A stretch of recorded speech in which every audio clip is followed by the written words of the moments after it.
मेरे पीछे आप सतारा का जिंकतारे किला देख रहे हैं, जो मराठा साम्राज्य की चौथी राजधानी रहा है। छत्रपति शिवाजी महाराज ने आदिल शाह से इस किले को जीता था।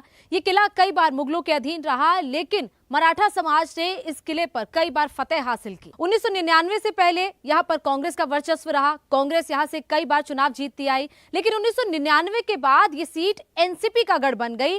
शरद पवार की राजनीतिक जमीन इसे कहा जाता है।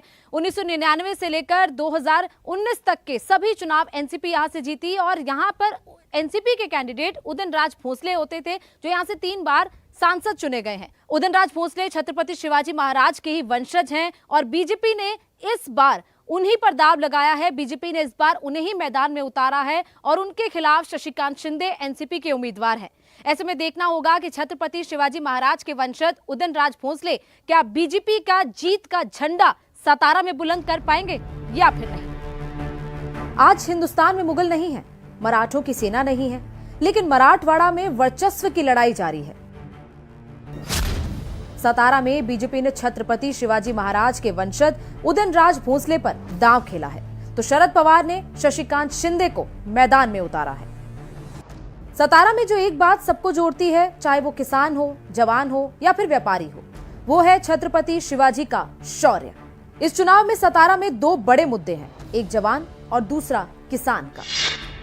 पश्चिमी महाराष्ट्र की अगर पैदावार की बात की जाए तो यहाँ पर सबसे ज्यादा खेती गन्ने की होती है। गन्ने के बाद अदरक, हल्दी, इन सभी चीजों की खेती होती है, लेकिन गन्ना यहाँ पर लगभग 60% उगाया जाता है।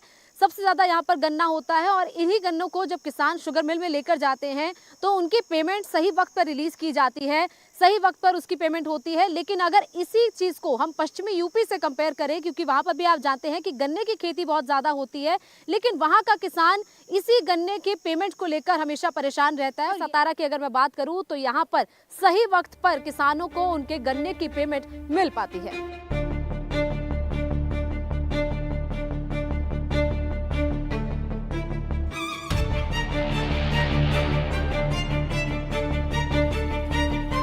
बाकी देश के किसानों और सतारा के किसानों में एक फर्क है। यहाँ के किसान कैश क्रॉप यानी नकदी फसल उगाते हैं, लेकिन चुनाव में किसानों का वोट कौन कैश करेगा, इस पर जबरदस्त द्वंद चल रहा है।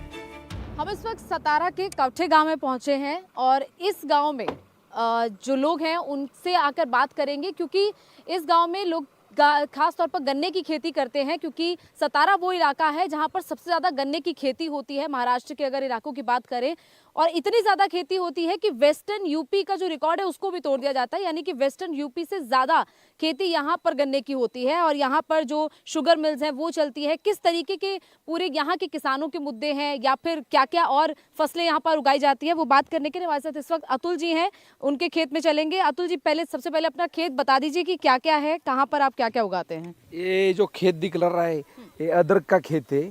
और हाँ, अदरक का। इसमें इंटरक्रॉपिंग में हमने पपैया लगाया ताकि डबल क्रॉपिंग हो जाए। इससे अदरक का भी पैसा अच्छी तरह से आता है और पपैया इंटरक्रॉपिंग होने के लिए वो और ज़्यादा मुनाफा होता है।